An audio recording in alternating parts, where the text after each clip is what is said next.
Tēnā koutou, tēnā koutou, tēnā koutou katoa. So I'm going to deal with some different layers of this place. I'm going to stick with Christchurch and the layers here.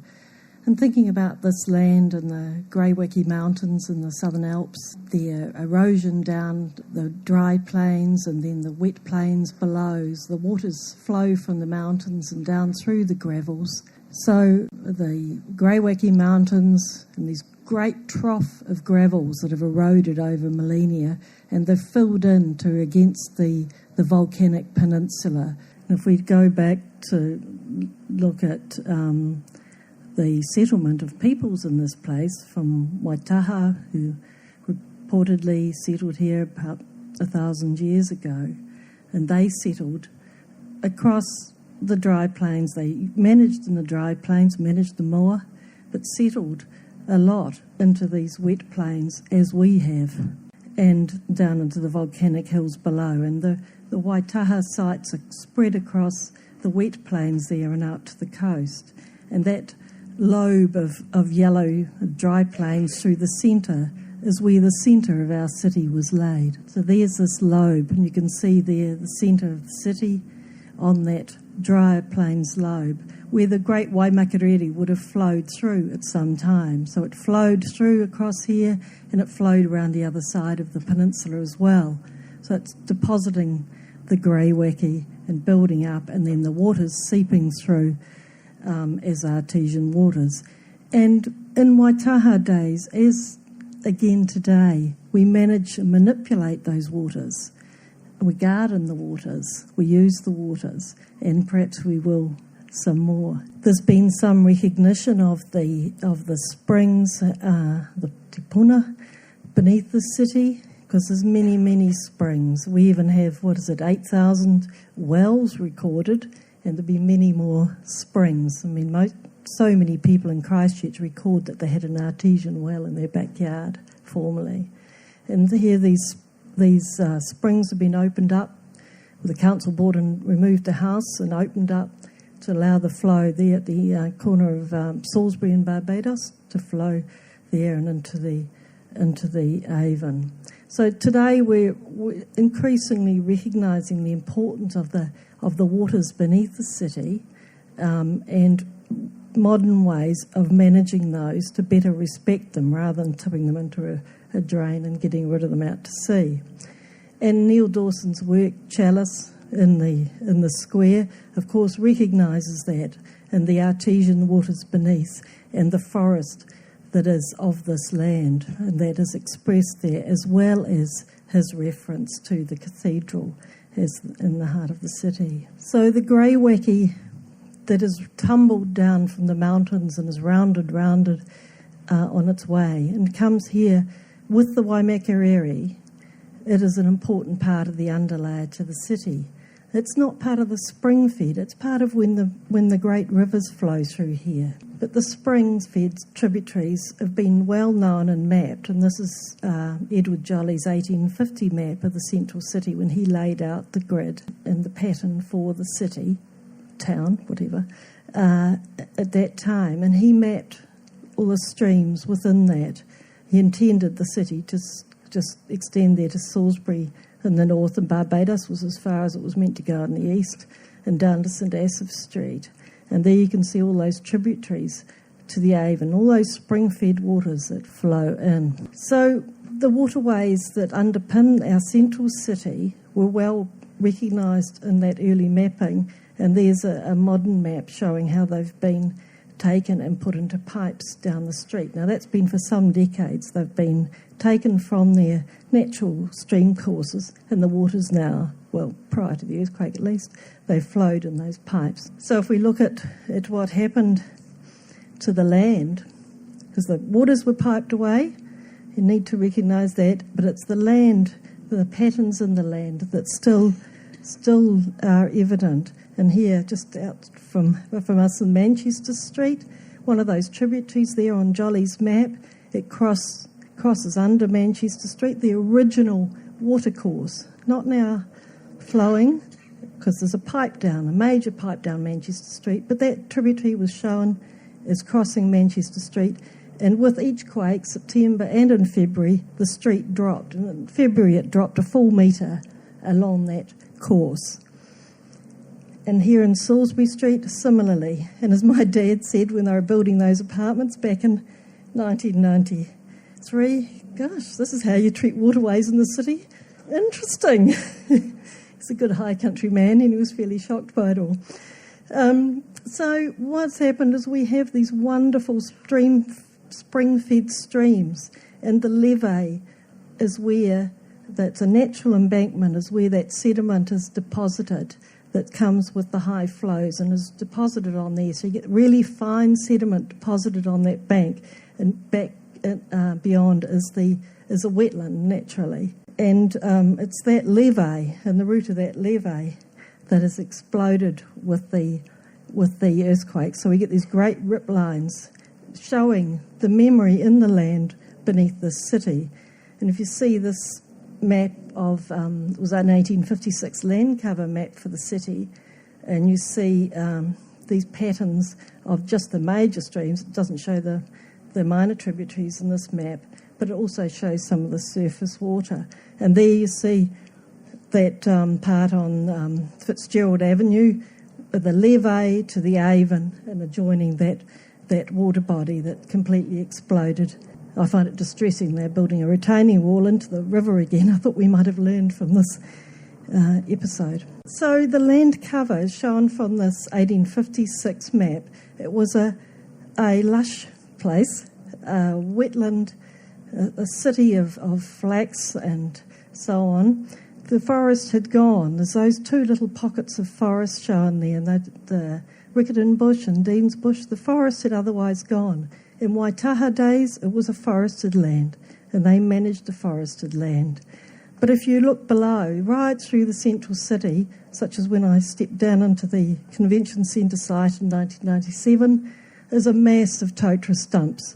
And I tried to get the project manager to take one, and they said, no, they're through the whole of the city's covered with these in Central City, and they wouldn't remove a stump to display so that people would know there's a forest lies close below the surface of the centre of town. So it was a totally forested land. And we can recognise that memory in the land in bringing back the species that belong in that place, through using the timbers, through recognising that.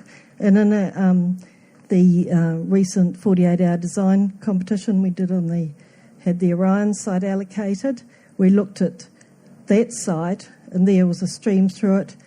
In the site, we looked at the character of the ecosystems that belonged in that site, the old Pouhere forest, the old totara forest that belonged there, and recognised that through the site planning that we would recognise that a watercourse flows through there, that we need to recognise that the underlayers there, and the lands that had been managed, and the Mahingakai, that it was a place of people for a long time. And so we referenced the tirira, the tuna drying racks that are local to this place, and referenced those in the structures that we design. Another memory in this land is the old coastlines.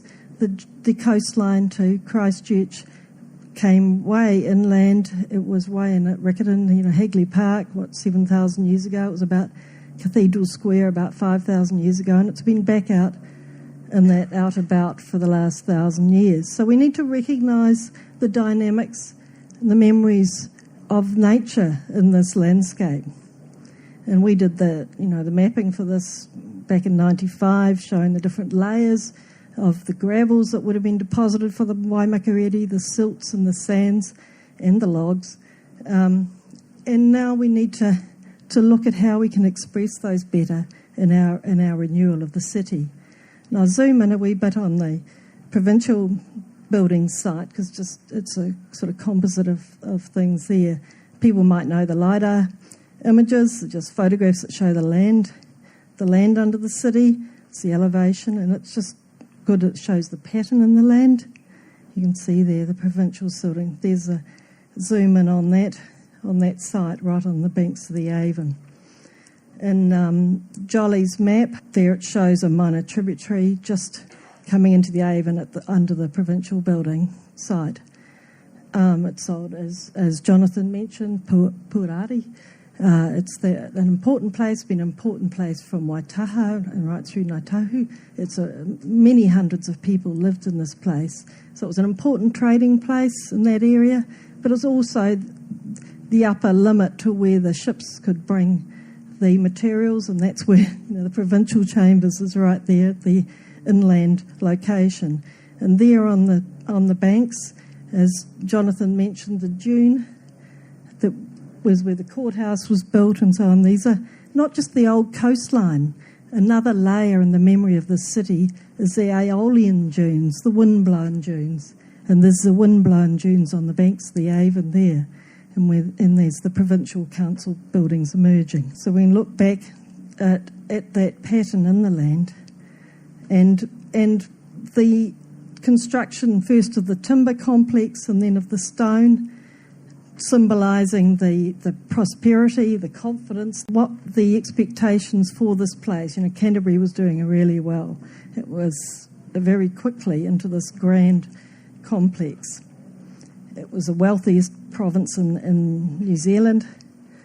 And then we have Mountford's magnificent works celebrating that. But I'd just like to think about the memory of the materials in that complex that came from the lands around, from the stones and the timbers, the bricks and their origins, that the kauri was brought down and would have been barged up the Avon, that the rimu was brought from out probably Little River and from up in Oxford, the stones that were brought from that volcano that encloses our plains, from the basalt from Horswell and the Hoonhay, and out at Governor's Bay, the sandstone, referencing the old coastal processes there and the reaction, that different material there.